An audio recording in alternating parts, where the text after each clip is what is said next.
चलिए, बिना देरी करते हुए हम लोग जो है प्रश्न को हल करने वाले हैं। यदि आप लोग बिहार पुलिस हो गया, बिहार एसएससी हो गया, दरोगा हो गया, यदि बिहार में किसी भी चीज़ का एग्जाम की तैयारी कर रहे हैं तो आपके लिए वीडियो जो है महत्वपूर्ण साबित होने वाला है। ठीक है, तो चलिए, तो पहला प्रश्न दिया गया है कि निम्न में से, ठीक है, क्या दिया गया है कि निम्न में से किस वर्ष, ठीक है, किस वर्ष जो है भारतीय भारतीय स्वतंत्रता के प्रथम युद्ध की तिथि जो है ये माना जाता है। देखो, हर एक प्रश्न जो कि आपको इम्पोर्टेंट प्रश्न जो कि यहाँ पे भी कवर करवाया जाएगा। ठीक है, चलिए, तो यहाँ पे जो है ये जो माना जाता है प्रथम स्वतंत्रता युद्ध जो माना जाता है ये 1857 को माना जाता है। ठीक है, कब को माना जाता है, तो ये जो हमारा 1857 को माना जाता है। देखो कैसे माना जाता है उस पर भी हम लोग चर्चा कर लेते हैं। देखो, भारतीय विद्रोह का प्रथम स्वतंत्रता, देखो भारतीय विद्रोह हो गया तो प्रथम स्वतंत्रता संग्राम हो गया। ये जो हुआ था 10 मई 1857 को हुआ था। ठीक है, ये आपको पता होना चाहिए कब हुआ था, तो 10 मई 1857 को हुआ था। और यहाँ से प्रश्न पूछा जाता है कि भारतीय विद्रोह या प्रथम स्वतंत्रता संग्राम जो ये 10 मई 1857 को हुआ था, कि कहाँ से शुरू हुआ था। ठीक है, ये जो है कहाँ से शुरू हुआ, तो आपको याद रखना है कि सबसे पहला स्थान था मेरठ, दूसरा स्थान था कानपुर, और तीसरा स्थान में बरेली हो जाएगा, चौथा स्थान में जो कि झांसी हो जाएगा, और पाँचवा में जो है दिल्ली हो जाएगा, और छठा में जो कि ये अवध हो जाएगा। ठीक है, मतलब शुरू जो हुआ था ये मतलब मेरठ से हुआ था। ठीक है, कहाँ से हुआ था, ये मेरठ से हुआ था। देखो, आपको ये जगह का नाम भी जो है आपको याद रखना है कि कहाँ से शुरू हुआ है, ये मेरठ से जो कि ये शुरू हुआ है। ठीक है, मेरठ से।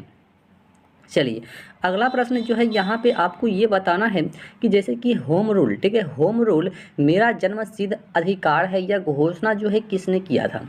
ठीक है, होम रूल मेरा जन्मसिद्ध अधिकार है यह घोषणा जो है किसने किया था, यह घोषणा जो है किसने किया है ये आपको बताना है।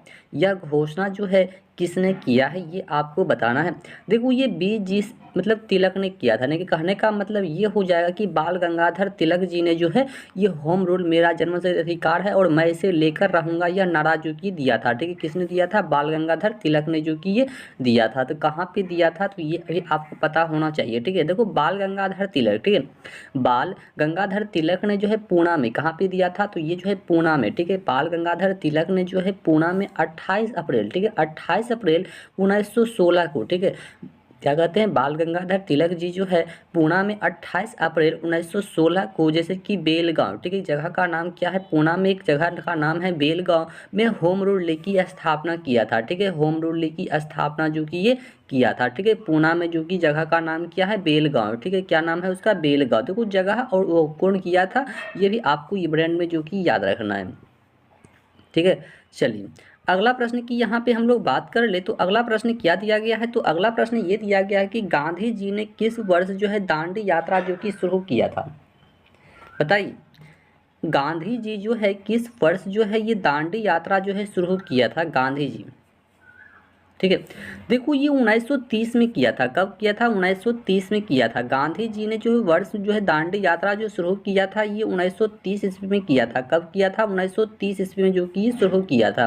कहने का मतलब यह है कि जब गांधी जी ने, ठीक है, जब गांधी जी ने जैसे कि 6 अप्रैल 1930 को, ठीक है, 6 अप्रैल 1930 को सुबह 8:30 बजे, ठीक है, सुबह में 8:30 बजे ब्रिटिश, ठीक है, ब्रिटिश राज नामक कानून को तोड़ा। ठीक है, ब्रिटिश राज नामक कानून को जो है तोड़ा, और इसने लाखों भारतीयों द्वारा नमक कानून, ठीक है, लाखों भारतीयों द्वारा नमक कानून के खिलाफ बड़े पैमानों पर जैसे कि सविनय अवज्ञा आंदोलन को जो कि यहाँ पे जन्म दिया था। ठीक है, ये जो है जन्म दिया था। तो आपको पता होना चाहिए कि 6 अप्रैल 1930 को कब हुआ था, 6 अप्रैल 1930 को गांधी जी ने किस वर्ष जो दांडी यात्रा शुरू किया था, 6 अप्रैल 1930 को शुरू किया था, और सविनय अवज्ञा आंदोलन का जो कि उसी वक्त वह जन्म भी हुआ था।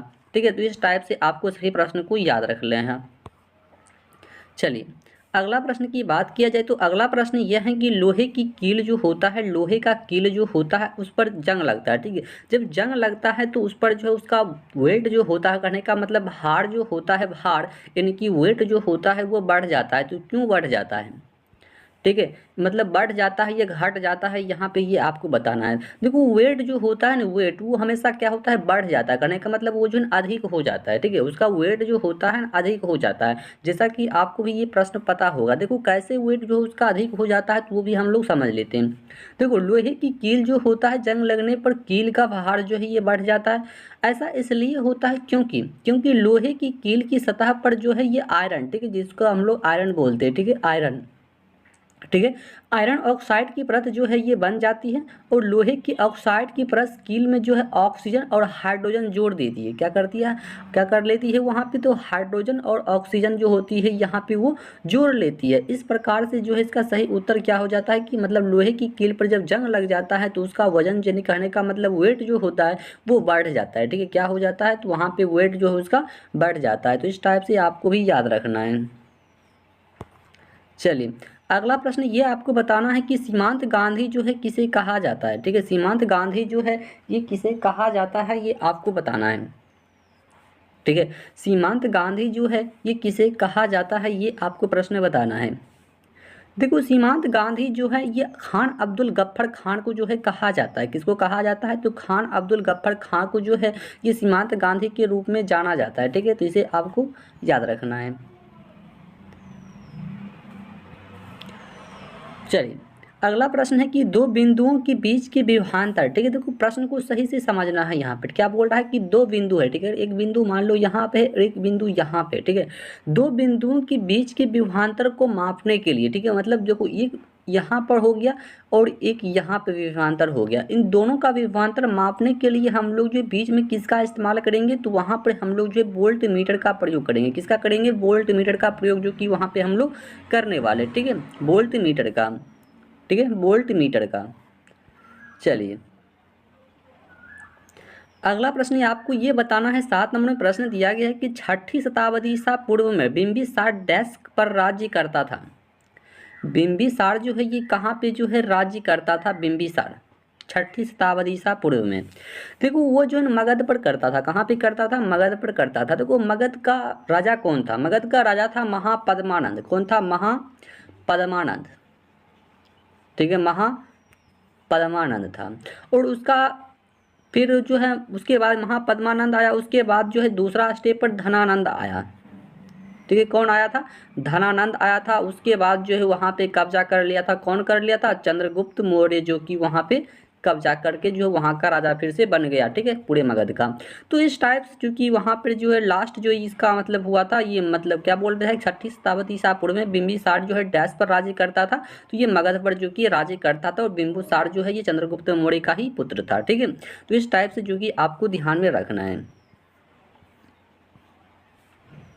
चलिए अगला प्रश्न है कि त्रिआबंध जो है डैश में होता है। ठीक है, त्रिआबंध जो है ये किस में बनता है। देखो त्रिआबंध जो यहाँ पे ऑप्शन की रिकॉर्डिंग यदि हम बात कर ले तो एसिटिलीन में। ठीक है, कहाँ पे बनेगा, तो ये हमारा एसिटिलीन में बनने वाला है, ऑप्शन नंबर डी के साथ में। ठीक है, एसिटिलीन में। चलिए अगला प्रश्न यहाँ पे आपको ये बताना है कि जैसे कि मौर्य वंश में अंतिम शासक जो है ये कौन था, यानी कि मौर्य वंश का अंतिम शासक जो है आपको यहाँ पे जो है ना बताना है। ठीक है, मौर्य वंश का अंतिम शासक जो है ये कौन था, मौर्य वंश का अंतिम शासक जो है ये कौन था। देखो मौर्य वंश का अंतिम शासक जो है ये बृहद्रथ, कौन हो जाएगा, बृहद्रथ हो जाएगा। ठीक है, मौर्य वंश का अंतिम शासक। ठीक है, और देखो हम बात कर ले कि मौर्य वंश का जो है प्रथम शासक तो ये चंद्रगुप्त मौर्य ही हो जाएगा। और चंद्रगुप्त मौर्य जो था, चंद्रगुप्त मौर्य का गुरु कौन था। ठीक है, चंद्रगुप्त मौर्य का गुरु कौन था, तो ये आपको पता होना चाहिए कि चाणक्य। कौन था, चाणक्य था। कौन था, चाणक्य। चंद्रगुप्त मौर्य का गुरु जो है ये कौन था, तो चंद्रगुप्त मौर्य का गुरु जो था ये चाणक्य था। ठीक है, कौन था, चाणक्य, विष्णुगुप्त चाणक्य। देखो यहाँ पे यदि हम लोग बात कर ले, ठीक है, बृहद्रथ, तो ये तो हो जाएगा वह मौर्य, जैसे कि मौर्य साम्राज्य का। ठीक है, मौर्य साम्राज्य का अंतिम शासक था जिसने 107 से लेकर 187 से लेकर 180, कहने का मतलब 187 से लेकर के 180 ईसा पूर्व तक शासन किया था। ठीक है। और बृहद्रथ की हत्या जो है उसके ही सेनापति ने, ठीक है, बृहद्रथ की हत्या जो किया गया था उसकी हत्या उसके ही सेनापति था जो कि पुष्यमित्र शुंग था। कौन था? पुष्यमित्र शुंग ने जो कि उसकी हत्या कर दिया था, जिसने शुंग साम्राज्य की स्थापना किया था। ठीक है, शुंग साम्राज्य की स्थापना जो है पुष्यमित्र ने किया था। किसको मतलब मारकर किया था? तो ये बृहद्रथ को मतलब हत्या करके, जो कि उसका सेनापति था बृहद्रथ का, ठीक है, उसी को हत्या करके जो वो अपना मतलब राज्य जो कि वहां पर शासन कर लिया था। ठीक है, जो कि अपना राज्य का नाम रख लिया था शुंग साम्राज्य। ठीक है, क्या रखा था? शुंग साम्राज्य। तो यहाँ से आप लोग जो इसे ध्यान में रख सकते हैं। चलिए अगला प्रश्न जो कि यहाँ पे 10 नंबर में प्रश्न दिया गया है, जैसे कि गौतमी पुत्र, ठीक है, क्या है? गौतमी पुत्र जो है सातकर्णी का संबंध जो है किस राजवंश से था?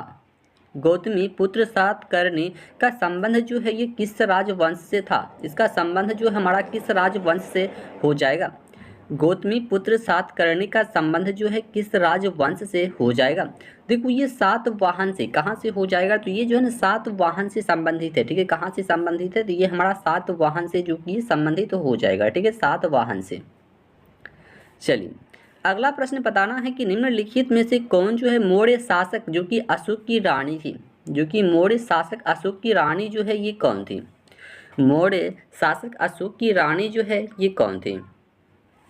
देखो मौर्य शासक अशोक की रानी की यहाँ पे बात किया जाए तो ये कारोबाकी, क्या हो जाएगा? कारोबाकी जो है ये अशोक की रानी थी। कौन थी? अशोक की रानी कौन हो जाएगी? कारोबाकी जो कि ये हो जाएगा। ठीक है, कारोबाकी ऑप्शन नंबर बी के साथ में हमारा बिल्कुल सही जवाब ये चला जाएगा। चलिए अगला प्रश्न यहाँ पे आपको ये बताना है, जैसे कि गामा किरणें डैश होती है। करेक्ट, मतलब गामा किरणें जो ये क्या होती है? गामा किरणें जो होती है ये क्या होती है? गामा किरणें जो है ये क्या होती है?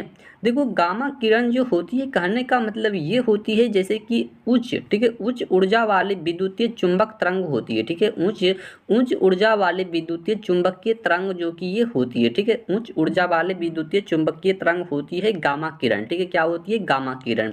तो ऑप्शन डी के साथ में हमारा बिल्कुल सही जवाब यहाँ पे चला जाएगा।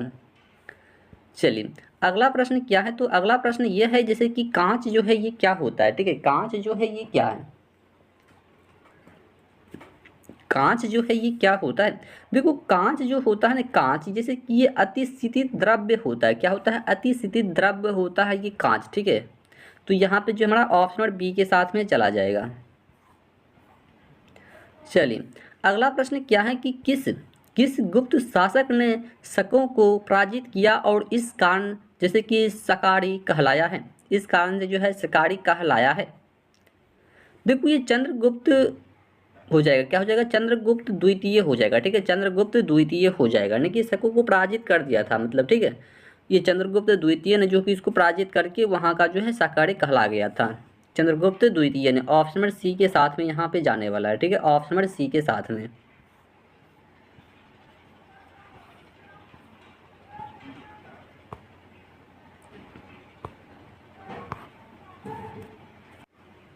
चलिए अगला प्रश्न क्या है कि थानेश्वर राजधानी थी, यानी कि थानेश्वर जो है ये किसकी राजधानी थी?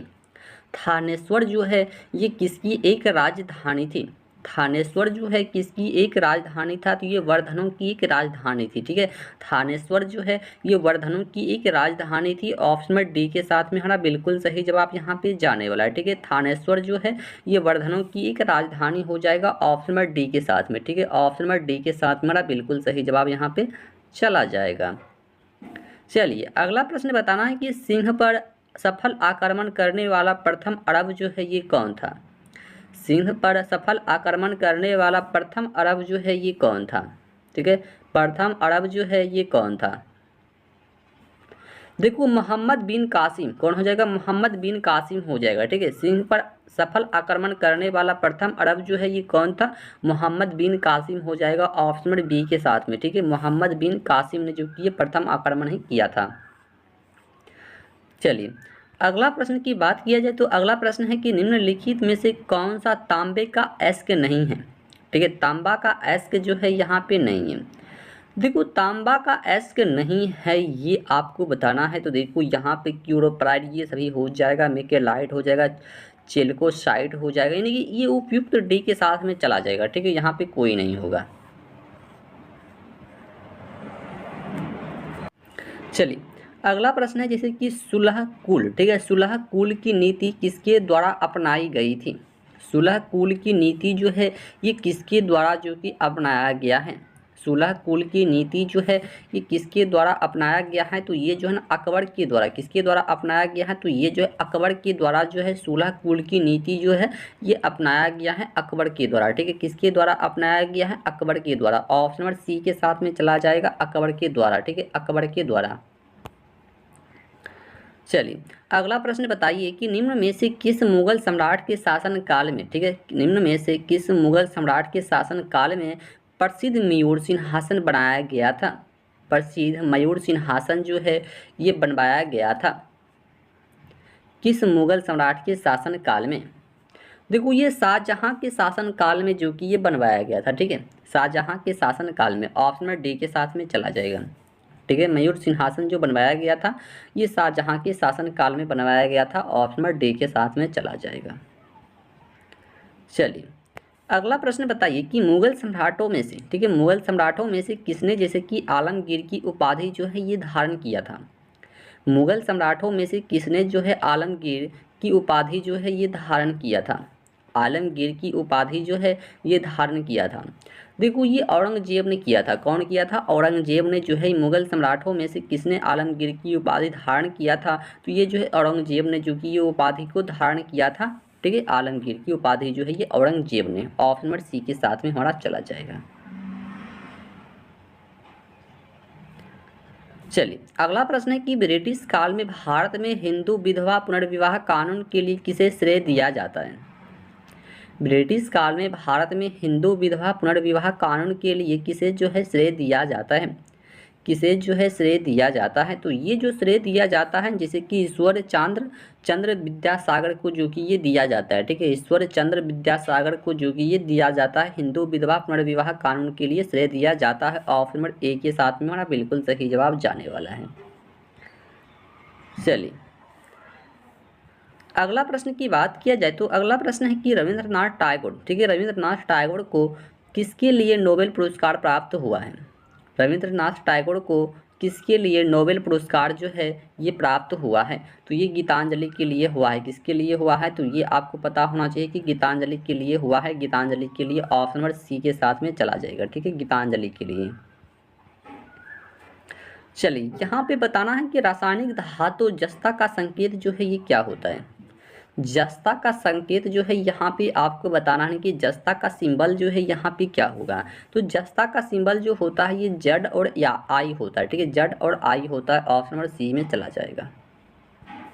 चलिए अगला प्रश्न की बात किया जाए तो अगला प्रश्न क्या है कि भारत में प्रथम महिला विश्वविद्यालय की स्थापना जो है किसने किया था? भारत में प्रथम महिला विश्वविद्यालय की स्थापना जो है यह किसने किया था? देखो ये डी कर्वे ने किया है। किसने किया है? डी कर्वे ने, ठीक है। भारत में प्रथम महिला विश्वविद्यालय की स्थापना जो है डी कर्वे ने किया है। ऑप्शन नंबर ए के साथ में चला जाएगा। चलिए अगला प्रश्न है कि जैसे कि ऋग्वैदिक देवमंडल का सर्वाधिक महत्वपूर्ण देवता जो है ये कौन है? ऋग्वैदिक देवमंडल का सर्वाधिक महत्वपूर्ण देवता जो है ये हमारा कौन हो जाएगा? सर्वाधिक महत्वपूर्ण देवता ये कौन हो जाएगा? तो ये हमारा इंद्र के साथ में चला जाएगा, ठीक है। किसके साथ जाएगा? तो ये हमारा इंद्र के साथ में चला जाएगा। तो अभी हम लोग जो टोटल यानी कि 25 प्रश्न को जो कि यहाँ पे कवर किए हैं, ठीक है। कितना प्रश्न को कवर किए हैं? तो यहाँ पे हम लोग जो है 25 प्रश्न को जो कि यहाँ पे हम लोग अभी कवर किए हैं, ठीक है। 25 प्रश्न को कवर किए हैं और 25 प्रश्न में से कितना प्रश्न को आप लोग सही कर पाए हैं वो आप लोग यहाँ पे ज़रूर बताइएगा, ठीक है। यहाँ पे जो है आप लोग जरूर बताइएगा कि इतना प्रश्न को हम लोग जो है 25 प्रश्न से इतना प्रश्न को हम लोग कवर कर रहे हैं और इतना प्रश्न को मतलब और भी कवर करने की यहाँ पे ज़रूरत पड़ रहा है। तो वो भी सभी को जो आप लोग को जो यहाँ पे कवर करवा दिया जाएगा। और देखते हैं कि बिहार पुलिस तो एग्ज़ाम तो जैसा कि आप लोग को पता है कि री एग्ज़ाम होने वाला है। अब देखते हैं कि कब तक इसका री एग्ज़ाम होने वाला है। और तो ये तो एग्ज़ाम जो कि आपका जैसे कि ये इलेक्शन जो होने वाला है इसके बाद ही आपका एग्ज़ाम यहाँ पर होने वाला है। और बिहार एसएससी का भी एग्ज़ाम जो कि ये इलेक्शन के बाद ही होने वाला है, ठीक है। अभी यानी कि अभी मतलब फ़िलहाल में भी कोई भी एग्ज़ाम नहीं होने वाला है। जो भी एग्ज़ाम होने वाला है यानी कि कहने का मतलब इस माह के बाद ही जो कि कोई भी एग्ज़ाम होने वाला है, ठीक है। इसलिए जो आप लोग अच्छी सी तैयारी में लगे रहें और अपना अच्छा से तैयारी करें और अपना एक रिजल्ट को यहाँ पे पक्का कर लें। ठीक है। और यदि आपको किसी भी प्रकार का और भी डाउट रह गया हो तो कमेंट बॉक्स में ज़रूर बताइएगा। और तो चलिए मिलते हैं हम लोग नेक्स्ट वीडियो में, तब तक के लिए जय हिंद।